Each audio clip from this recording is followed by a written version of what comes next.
예, 프레스 바이 프레이 이경직 기자입니다. 오늘은 MBC 이상호 기자와의 인터뷰가 예정되어 있습니다.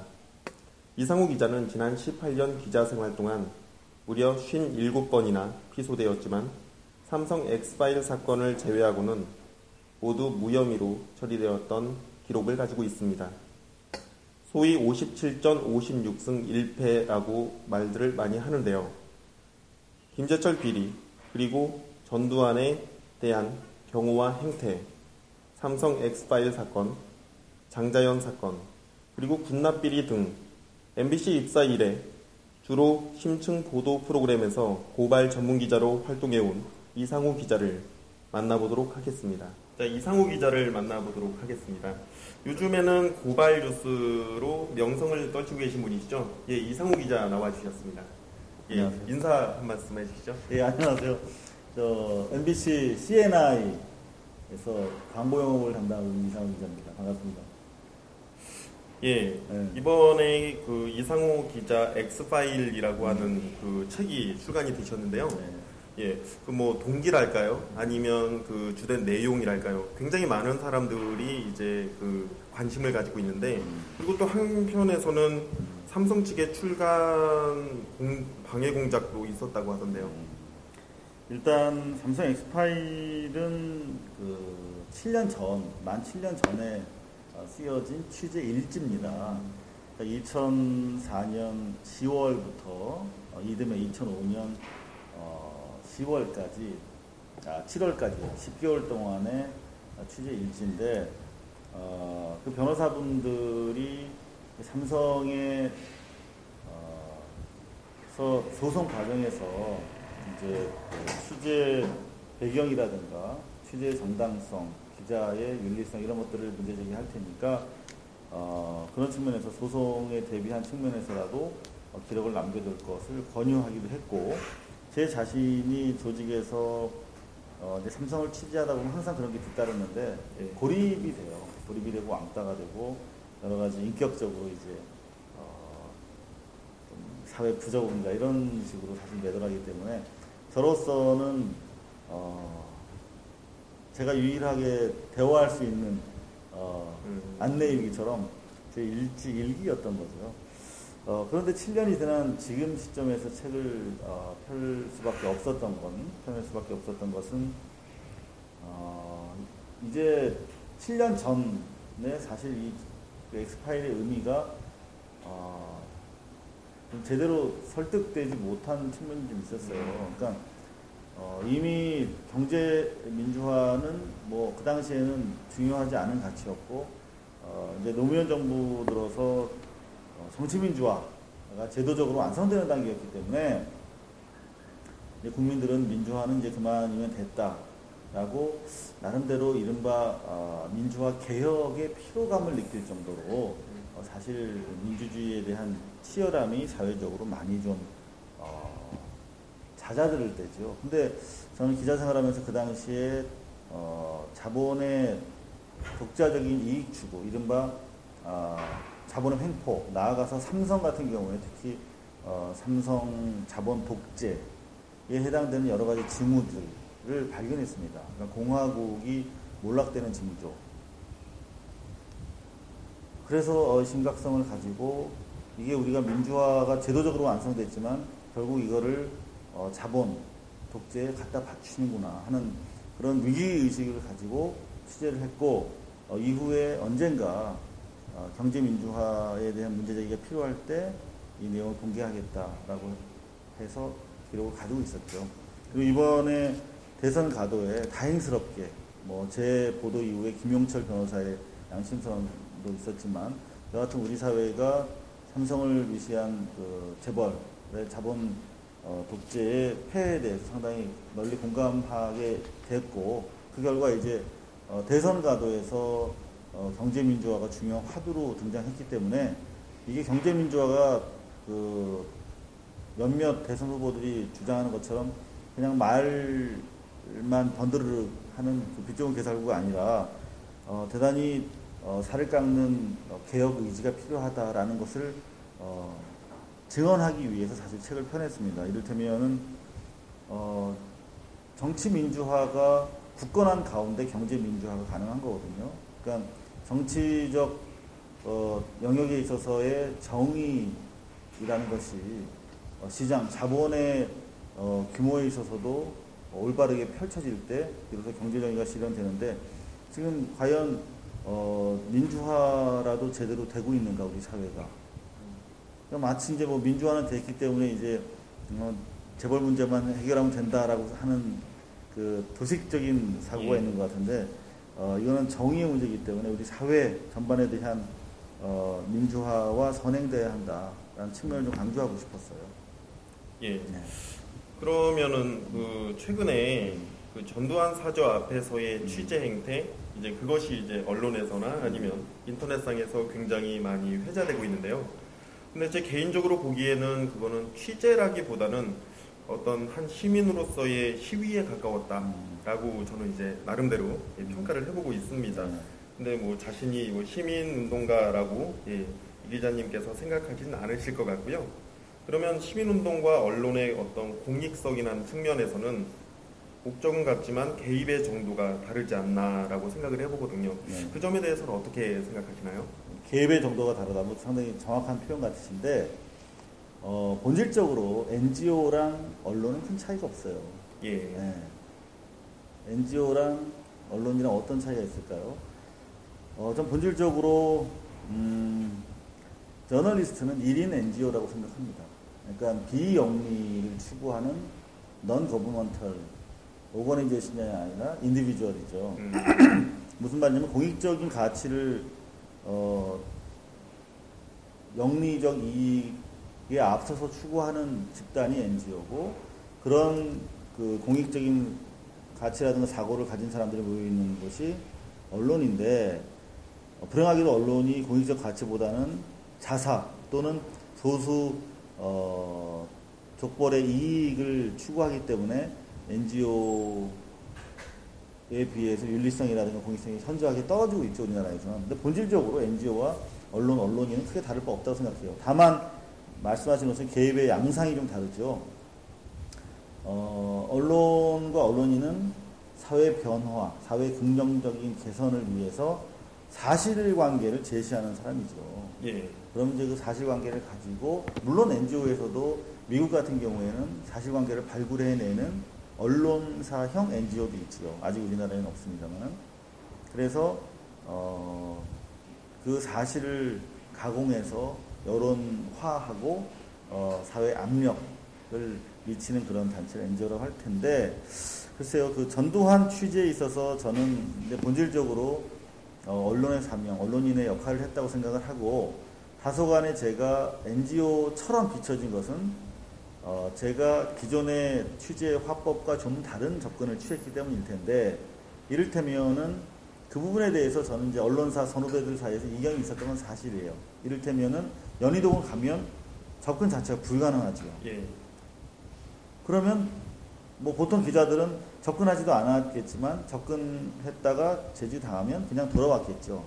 근데 저는 제지를 당하는 모습을 촬영해서 보도를 했어요. 그건 무슨 의미냐면 기자는 취재된 결과를 보여주는 것에 국한한다라고 이해를 하면 그 기자의 역할이 그렇습니다만 저는 연희동이 아직도 80년대에 역사의 시기가 머물고 있다. 그리고 과잉 경호가 이루어지고 있다는 것을 저희 취재 과정이 무자비하게 폭력적으로 억압되는 현장을 보여줌으로 해서 보여준 거죠. 다시 말하면 그 상황에서는 우리 펜과 노트북으로 기록한 게 아니라 우리 기자의 육체로 시대를 저는 기록을 했다 이렇게 생각을 해요. 이를테면 최근에 채널 A에서 이제 이런 기자가 몸으로 보여주는 것에 사회학적인, 언론학적인 의미를 오독하면 어떤 해프닝이 생기냐면 채널 A에서 귀신의 집 공포, 귀신 체험 공포 그러면서 예쁜 여자 기자가 귀신으로 분장을 해서 이렇게 리포트를 했다고 그러더라고요. 미디어 오늘에 보니까 그게 화제가 되고 있던데 그런 거. 그러니까 기자가 막 보여주는 게 아니죠. 잘못하면 그게 포르노가 될 수 있죠. 예술이 아니라. 그런 측면에서 전두환 취재 좀 다른 점이 있었죠. 네. 예, 그러면은 그 최근에 이제 손바닥 뉴스가 또 이제 언론에 많이 거론이 되었었는데요. 손바닥 뉴스는 MBC의 자회사인 MBC CNI에서 이제 제작을 했던 것으로 알고 있습니다. 예, 근데 갑작스럽게 프로그램이 폐지가 되었고, 물론 이제 이것도 많은 사람들이 알고 있죠. 예. 근데 이제 많은 사람들은 뭐 손바닥 아니면 발, 고발 뉴스지만, 예, 발이라고 하는 말이 왔다 갔다 하다 보니까 사실 개념도 헷갈리고 모호하거든요. 예. 그래서 손바닥 뉴스와 발바닥 뉴스는 아니면 그 발 뉴스는 어떻게 다른 것인지, 그리고 지금 계속 말씀하시고 계신 어떤 매체라고 하는 것의 변형, 어떤 기존의 매체에서 뭔가 변화하려고 하는 그런 노력이 굉장히 많이 보여지고 있는데, 그런 것들에 대해서 간단하게 한번 말씀을 해주시겠습니까? 네. 저희 발 뉴스는 발바닥 뉴스라는 좀 혼동하시는데, 손바닥 뉴스가 MBC CNI 브랜드거든요. 그 손바닥 뉴스가 처음에 상표 등록을 손바닥, 발바닥, 손가락, 발가락 다 했어요. 그래서 저희는 새롭게 만들면서 그 네 가지 이름을 쓸 수가 없어서 손바닥 뉴스를 김대철 사장이 아무런 이유 없이 정치적 목적으로 보이는 수순을 통해서 없앴기 때문에 손이 아니면 그럼 발이다. 그래서 그냥 발 뉴스라고 칭하면서 뉴스를 시작하게 된 거고요. 현재 발 뉴스는 순수히 개인 영상 블로그라고 보면 돼요. 이거는 뭐 조직이라든가 어떤 단체의 지원이라든가 간섭 없이 순수하게 개인들, 당시에 우리 손바닥 뉴스를 같이 참여하던 스태프들이 모여서 자발적으로 만들어 나가는 매체고요. 그래서 개인 블로그, 영상 블로그 또는 인터넷 팟캐스트 이렇게 이해하시면 되겠습니다. 그러니까 다르죠. 겉으로 보여주는 것도 다르지만 이미 존재 양상이 다르기 때문에 아무래도 이제 방송 내용도 많이 다르겠죠. 그리고 좀 새롭게 많이 시도하려고 그래요. 그러니까 이게 큰 조직에 속한 것이 아니기 때문에 그냥 개인들이 하는 방송처럼 편하게, 하지만 단 중요한 것은 팩트에 입각한다는 저널리즘 원칙은 잊지 않고 있죠. 예, 현재 그러면 MBC에 소속되어 계신 상태신가요? 그렇죠. 아직 안 잘렸죠. 예, 대부분 많은 사람들이 잘린 줄 알거든요. 예, 그래서 그렇게 네. MBC에 소속되어 계신 기자로서 개인 방송 아니면 독립적인 방송 운영이 이게 가능한가요? 그래서 좋은 질문이신데 앞으로 그런 질문들이 많이 더 던져질 거예요. 이를테면은 10여 년 전에 이제 인터넷이 처음 생겼을 때 개인 블로그를 처음에 이단시하고 조직에서 금지하는 경우가 많았어요. 그런데 곧 머지않아서 이렇게 조선일보의 군사 전문 기자나 무슨 뭐 만화 전문 기자들처럼 그런 블로그 자기 컨텐츠를 가지고 있는 기자들을 갖는 것이 오히려 신문이나 방송의 컨텐츠를 깊게 만들어준다는 걸 알았죠. 그래서 나중에는 오히려 회사에서 권장하기 이르렀어요. 그러니까 단견으로 근시안적으로 보면은 기자들이 다른 짓 하는 것처럼 보이지만 이런 팟캐스트가 이제 일반화 될 거예요. 그렇지 않습니까? 이게 SNS라고 하는 콘텐츠 유통망이 생겼고 그 다음에 스마트폰이라고 하는 영상 콘텐츠 제작 장치가 누구나 보유할 수 있는 그런 상황이 됐는데 그 둘이 모여서 지금 스파크가 일어나고 있는데 물이 생기고 세포가 생기는 것이 당연한 자연계의 원리지요. 그래서 회사에서 아마 이제 이 미디어의 발전 방향과 전개 양상을 이해하지 못하는 어리석은 이제 방송이나 신문의 사장 또는 임원들은 아마 억압할 거예요. 최초에는. 하지만 그런 억압이 강한 언론사일수록 이 팟캐스트가 일반화될 오늘 이후에 언론 환경에서는 금방 쇠퇴할 겁니다. 예, 지금 말씀하신 그 팟캐스트와 관련해서 지금 스마트폰이 대중화되면서 스마트폰 시대라고까지 저희가 명명을 하는데 그런 1인 방송이 가능해졌다라고 하더라도 결국은 이 과정에서 소위 먹고 사는 문제, 그러니까 재정 자립의 문제가 굉장히 중요한 이슈가 될 텐데요. 예, 그런 거에 대해서는 어떻게 이 기자님께서 생각하시나요? 먹고 사는 문제 되게 중요하죠. 저는 그렇게 생각해요. 이 언론 통제와 정권의 집권 용이화를 위해서 기존의 조중동을 비롯한 매체에다가 그 종편을 주지 않았습니까? 종편 한 개당 어마어마한 사실 천문학적인 투자가 이루어지는 조치였는데 그런 정도 규모의 반의 반 정도만이라도 이 시민사회와 1인 미디어들과 팟캐스터들한테 정부나 기업 차원에서 투여가 된다면 정말 대한민국이 세계 미디어 산업을 선도하는 미디어 강국이 될 거라고 저는 생각해요. 하필 소수 종편 곧 망하고야 말 조중동 기득권 족보 언론사에다 투여되는 바람에 물론 조중동 입장에서는 안 됐지요. 그들 스스로 자멸을 촉진하는 계기가 되고 있지만 여하튼 간에 정부나 그 시장 차원에서 개인 1인 미디어들이라든가 팟캐스터들을 격려할 수 있는 동기부여할 수 있는 그런 조치가 있어야겠다. 그리고 두 번째는 1인 미디어나 팟캐스터들도 서로 독자적으로 생존 방안을 모색하는 것이 아니라 허브를 만들어서 같이 공동으로 네트워크를 통해서 협상력을 높이는 방안도 필요할 것 같고, 그 다음에 기본적으로 광고 시장의 광고 마케터들이 이미 공중파라든가 기존의 전통적인 미디어 마켓이 쇠퇴하고 있잖아요. 인터넷마저도 쇠퇴하고 있는데 그렇다면 새롭게 이 SNS 환경에서 어떻게 광고 전략을 짤 것인가 좀 더 적극적으로 고민을 해야 될 것 같아요, 이제. 네. 예.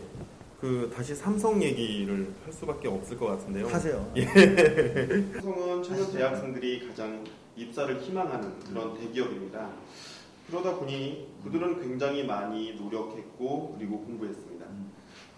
그러나 삼성 일부 회사에서는 직원들의 활동 범위를 지속적으로 추적한다는 얘기가 논란이 되기도 했었고요. 열심히 공부해서 이렇게 자존심 없이 사는 것은 이해하기 어렵지 않는가라는 논란도 없지 않아 있습니다.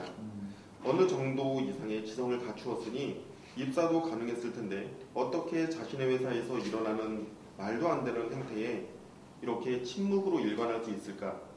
그런 사회적인 재원들이 이렇게 불합리한 현실에 대해서 아니면 자신이 속해 있는 직장에서의 불합리한 행태에 대해서 이렇게 침묵하는 것에 대해서 어떻게 말씀을 해주실 수 있을까요? 사실 본질적으로 기업의 발전을 위해서는 민주적인 의사소통이 되게 중요하거든요.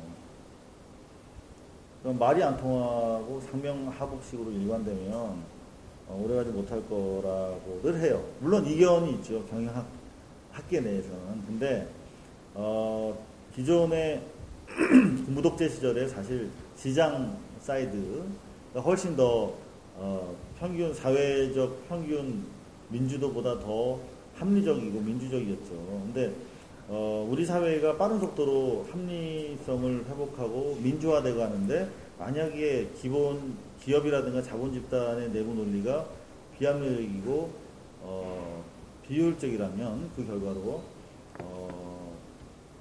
시장에서 이길 수 없겠죠. 그리고 그런 의미에서 저는 뭐 노조라는 부분에 대해서 특히 유독 삼성에서만 지금 금지되고 있지 않습니까? 노조 운동이 활발해져야 될 것 같고, 다른 한편으로는 일반 기업이 수익을 올리는 영리 집단이라고 하면 언론 같은 경우는 그렇지 않잖아요.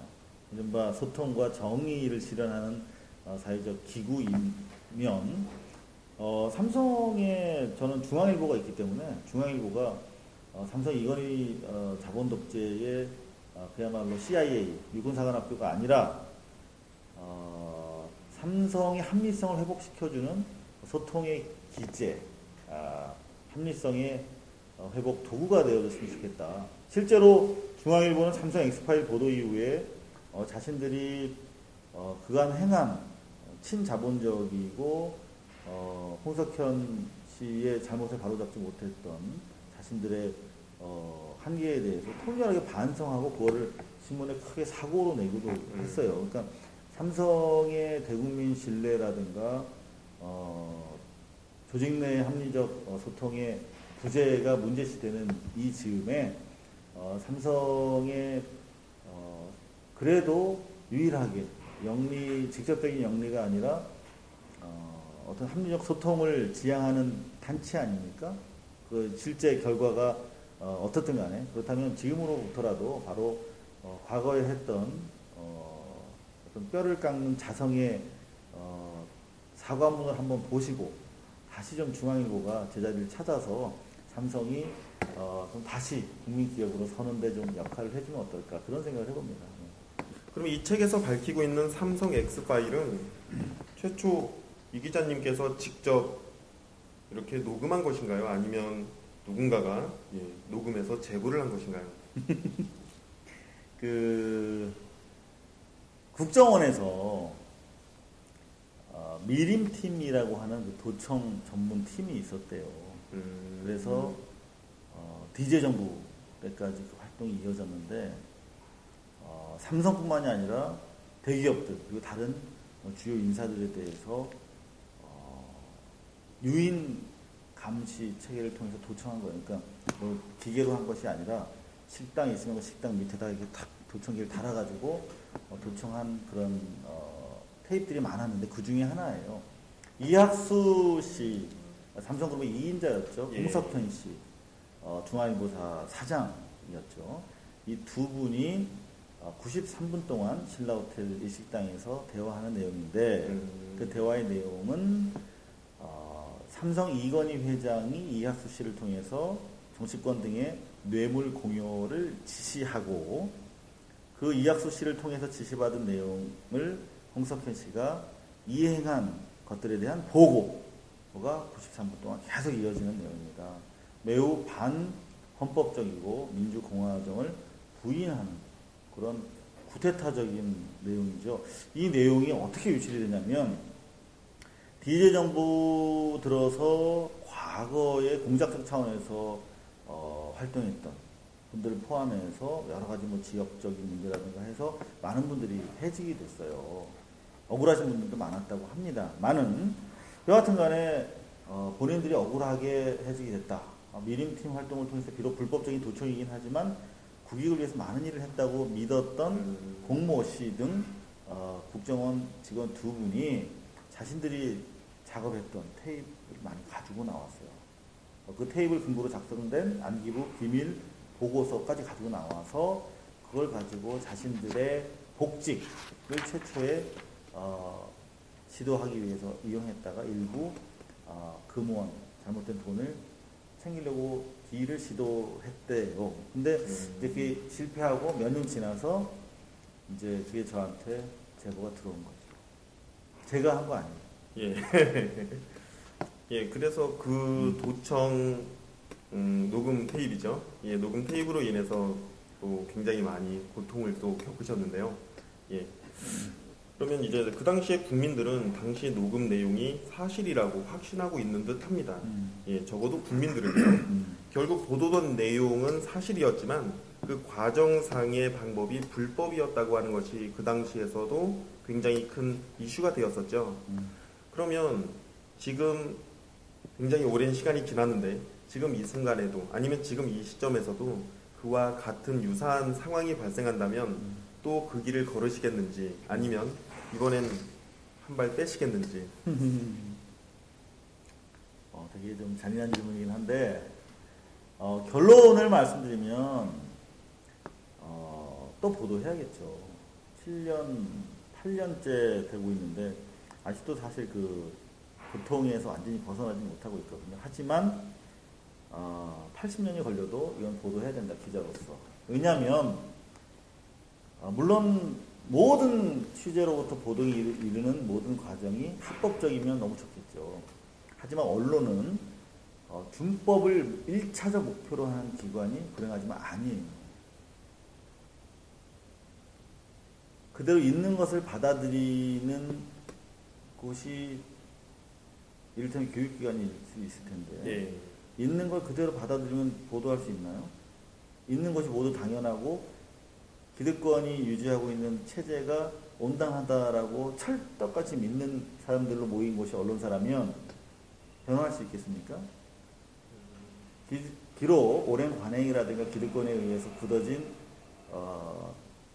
사회적 합의라고 할지라도 새로운 합의가 제기가 된다면 그걸 과감하게 발언하는 거, 그게 바로 언론 아니겠습니까? 따라서 검찰은 기본적으로 지난 삼성 엑스파일 사건에서 피수사의 대상이었어요. 수사의 대상이었어요. 떡값을 받은 정황이 대단히 높은 내용이 나온단 말이에요.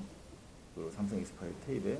그럼에도 불구하고 자기들 스스로 대충 뭐 서면 조사한 뒤에 우리는 아무런 문제가 없다라고 스스로 면죄부를 준 뒤에 그걸 보도한 기자만을 기소했기 때문에 기본적으로 역사에 저는 뭐 이 정치 검찰, 떡값 검찰이라고 부르지만 검찰의 어떤 잘못된 기소의 하나로 분류가 될 거라고 생각하는데, 여하튼 그럼에도 불구하고 그때 검찰이 사법 처리에 대한 이유로 제시했던 뭐 통비법, 통신비밀보호법으로 저를 기소해서 최종적으로 유죄를 받았고, 그리고 그 테이프 내용이 담고 있는 엄청난 범죄 사실을 수사하지 않는 이유로 제기했던 것이 바로 말씀하셨던 것처럼 독이 있는 나무에서 열린 사과는 먹지 못한다. 이른바 독수 독과론이라고 하는 해괴한 논리를 가지고 왔는데, 여하튼 그래서 수사하지 않았죠.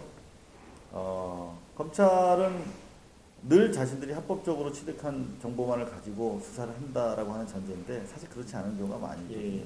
여하튼 삼성이 얼마나 굴욕적으로 검찰의 원칙이 휘었는가를 역사적으로 증명해 줄 수 있는 계기라고 보고, 그런 상황이 다시 온다고 해도 물론 언론이 준법에 앞장서는 것은 분명합니다만은 더 큰 공동체 이익을 위해서라면 저는 대신 일반인들이 그 합의를 깨무로 해서 겪게 될 고통을 사실 대신하기 위해서 존재하는 것이 공중파, 공영방송, 언론이기 때문에 그런 상황이 다시 온다면 그게 공익을 부합하는 것이라면 신호등을 빨간 신호등에 건널 수 있겠죠. 도둑을 잡기 위해서라면. 예. 그 좀 가슴 아픈 질문일 것 같은데요. 예. 그 MBC 입사 이후에 계속 열심히 취재 활동을 하시다가 2004년 12월에 좀 불미스러운 일과 또 연계가 되셨죠. 그래서 소위 그걸 명품백 사건이라고도 하고 구찌백 사건이라고도 이름을 부르더라고요. 예. 근데 이 기자님의 행로에 굉장히 중요한 전환점이 되었던 것 같아요. 그럼 최근 이 명품 가방 사건과 관련해서 또 모 방송사에서 현 김재철 MBC 사장의 역할에 대해서도 또 거론한 내용이 있으시고요. 그래서 그 당시의 상황에 대해서 조금 구체적으로 말씀해 주신다면요. 이 공교롭게 제 이번에 낸 책이 여기 있는데 이상호 기자 엑스파일이라고, 여기에 그 답변이 충실하게 되어 있습니다. 제가 말씀으로 드리기 좀 긴 얘기인데 그래도 우리 프레스바이풀 독자들을 위해서 이 부분만 말씀을 드리면, 제가 또 책 광고해도 되죠? 들고 있어도 되죠? 2004년 12월에 불미스러운 일이 있었다고 말씀을 하셨는데 저는 불미스러운 일이 아니라고 주장을 하고 있고요. 이미 그때 당시에 사내 공식 절차를 통해서 당시 선배들의 잘못된 점에 대해서 내부적으로 시정할 것을 요청을 했고, 그게 시정이 되지 않아서 불가피하게 제가 공식적으로 문제를 삼은 것이고요.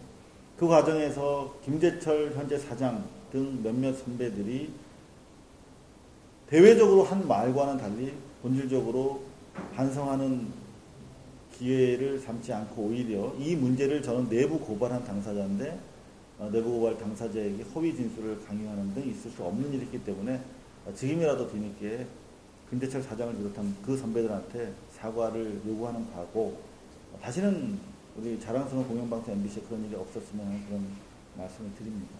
네. 어려운 말씀 감사하고요.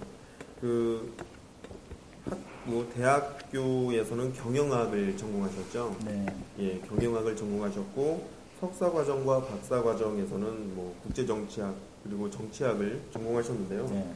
예, 그래서 현실 정치를 해봐도 참 잘 하실 분이다라고 하는 그런 평가가 네. 또 여러 곳에서 있는 것 같아요. 한 곳만 얘기해 주세요. 어느 곳인지. 예, 저희 회사고요. 그래요? 예, 그래서 현실 정치를 한번 해보겠다 뭐 이런 생각을 해보신 적은 없나요? 없어요. 저희 집사람이 이제 정치하는 거 되게 싫어하고, 기본적으로, 전 정치는, 저보다 더 희생적이고 헌신적인 분들이 해야 된다고 생각을 하고, 저는 그냥 이렇게 기사 쓰고, 사실은 여러 사람이랑 있을 때 되게 활발하기도 하지만, 그냥 혼자서 이렇게 쓰고 읽고 하는 걸 되게 좋아해요. 그래서, 이를테면 그, 폴리티컬 머슬, 그런 말씀들 많이 하시는데, 저는 이렇게, 집단적인 생활보다는 훨씬 좀, 근데 본의 아니게 제가 막, 민주개혁에 좀 이미지가 있고, 그리고 예. 뭐 이렇게 공격적이고, 뭐 되게, 공동체주의 자예요, 저는 심정적으로. 근데 본질적으로 저는 되게 자유로운 걸 갈구하는 사람이기 때문에, 그냥 혼자서 기사 쓰고 글 쓰고 그런 생활이 제일 좋아요. 근데, 중요한 것은, 이미 언론이 지금 정치, 대의민주 체제가 정상적으로 작동하지 않고 있기 때문에, 언론이 어떤 현실 정치에 도움이 될 만한 그런 정보라든가 여론을 조성하는데 큰 역할을 할 수 있다라고 생각해서 현실 정치 라고 하는 측면에서 보면 더 언론이 더 현실 정치에 도움이 돼요. 사실 이 대의 정치 제도가 제대로 작동하지 않는 오늘날엔. 그래서 저는 뭐 제가 정치학 공부하면서 가진 우리 공동체의 발전에 대한 모델, 그런 생각들을 자연스럽게 언론 활동, 기사 쓰기를 통해서 이렇게 잘 반영하고 있다고 생각해서 그냥 저는 여기 지금 이한열 스튜디오잖아요. 예. 여기서 MBC에서 조금 있으면 이제 MBC도 나와야 되거든요. 제가 20년 가까이 벌써 월급을 받아먹기 때문에 그냥 늙어서 또 그냥 이렇게 팟캐스팅 하면서 흰머리 날리면서 현장에서 기자로 늙어가는 모습을 보여주고 싶어요. 그런 좋은 기자들이 좀 많았으면 좋겠어요. 이를테면 최근에 엄기영 선배 같은 경우에 강원도지사 선거 과정에서 상당히 불미스러운 일에 연루가 예. 되시고 그랬으면 안타까워하는 분들이 많죠. 그래서 엄기영 앵커는 국민의 사랑을 참 크게 받았던 분인데 그런 분이 이렇게 흰머리를 나부끼면서 팟캐스트 방송하고 그리고 현장, 경찰서 현장 가서 억울한 사람들 인터뷰도 하고 그런 모습으로 이렇게 끝맺음을 하셨으면 얼마나 좋았을까. 언론 발달을 위해서. 그러면 더 많은 사람들이 좋은 기자가 되는 꿈을 꿀 수 있었을 것이고 그리고 언론이 할 수 있는 사회적 기여가 대단히 크거든요. 예. 그런 분들이 끝까지 언론 현장을 지켜주시면 미국처럼 미국은 유산을 대학에 잘 기부 안 해요. 우리는 대부분 이렇게 유산 기탁을 대학에 하시잖아요. 예. 미국 같은 경우에는 사회 발전과 민주주의를 공고화하는데 언론이 대단히 중요하다는 것들을 수십 년 동안 보여줬잖아요. 이를테면 워터게이트 사건 같은 거 거짓말하면 정치인 대통령이라고 할지라도 물러나야 한다라고 하는 이른바 성서 또는 정치학 교과서에 나오는 구절을 현실화했잖아요. 그걸 한 게 누구예요? 언론이잖아요. 그러니까 그런 전통들이 미국 언론에 대한 사회적 신뢰를 키웠고 그 결과 더 많은 좋은 사람들이 기자가 돼서 활동하면서 결과적으로 유산을 언론사에 기탁하는 분들이 되게 많아요. 미국은. 그렇잖아요. 지금 사실 대학이 사회의 내일을 예비하는 역할을 충실히 하고 있습니까? 가자마자 토플 공부하고 취직시험 공부하는 무슨 뭐 공직 또는 대기업 들어가기 위한 인력 공급처잖아요. 톡 까놓고. 근데 거기다 뭐하러 유산을 줘요. 그러니까 정말 좋은 기자들이 죽을 때까지 한 자리에서 언론하면 그 자리에다가 저는 자기 삶을 마무리하는 국민들이 물도 뿌려주고 비료도 저는 줄 거라고 생각해요. 그래서 그냥 희망인데 예, 오랫동안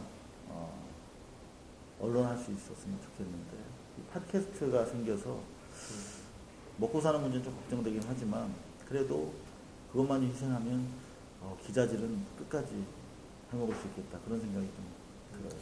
예, 그럼 마지막으로 이번에 전두환 공익펀드가 또 굉장히 많은 여론에 그걸 받았는데 그 이제 끝났죠. 12일까지였는데 어떻게 결과가 어떻게 되었나요? 결과는 1,300명 가까운 시민들이 참여해 주셨고 원래 목표액이 한 달에 5천만 원을 모으는 거였어요. 근데 불과 일주일 만에 5천만 원을 넘겨주셨고 한 달 계속한 결과 6,140만 원 정도 모아주셨어요. 그래서 저희 아직 뭐 전달은 못 받았는데 그 소중한 정성을 가지고 전두환 취재 계속할 수 있도록 저희가 훌륭한 교두보를 이렇게 만들었습니다. 여기가 전두환 독재에 항거하다가 최루탄에 맞아 죽은 고 이한열 열사의 기념관이거든요.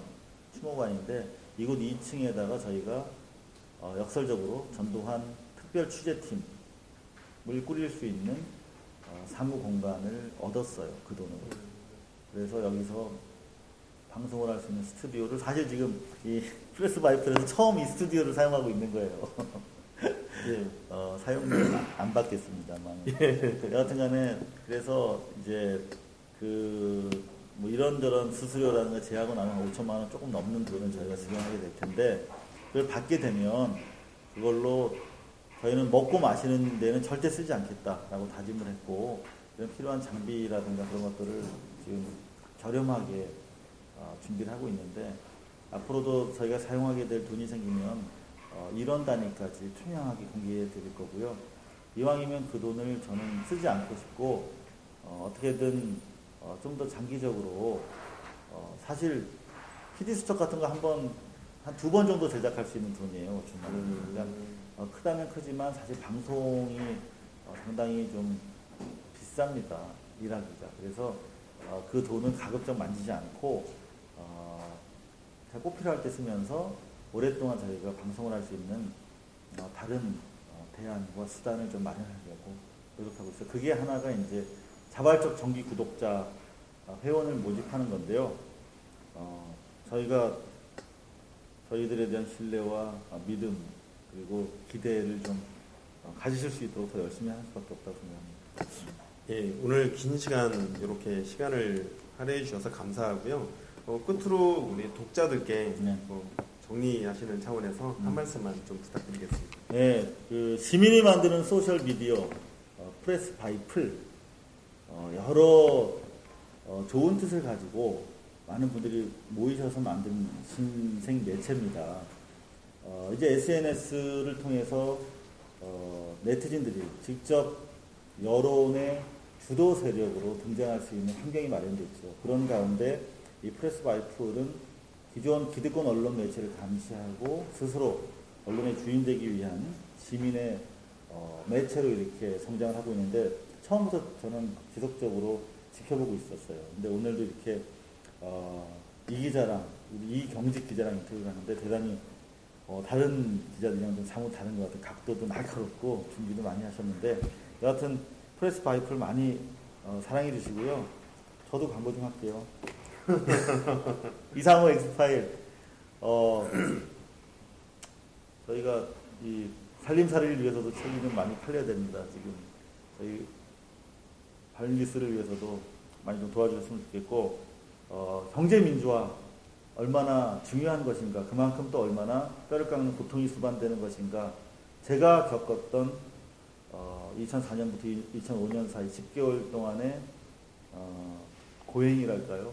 제가 겪은 자본의 벽에 대한 기록입니다. 여러분들 보시고 우리 사회의 단면이니까요. 좀 이것보다는 좀 나은 세상을 위해서 이번에 여러분들 12월 투표에서 경제 민주화를 진심으로 누가 추구할 수 있는지 잘 판단하셔서 현명한 투표하시라고 이 책을 꼭 권해드리고 싶습니다. 투표장에 가실 때까지 이 책을 좀 가지고 가셨으면 좋겠는데 이것으로 프레스바이플과 인터뷰와 간단한 제 책 선정 대충 마무리가 되는 건가요? 네. 예, 아무튼 오늘 감사하고요. 예, 앞으로도 보다 나은 언론 발전과 그리고 민주적인 정치, 경제 발전을 위해서 더 노력해 주실 거라고 믿고요. 저희도 열심히 함께 하겠습니다. 예, 예, 수고하셨습니다. 예.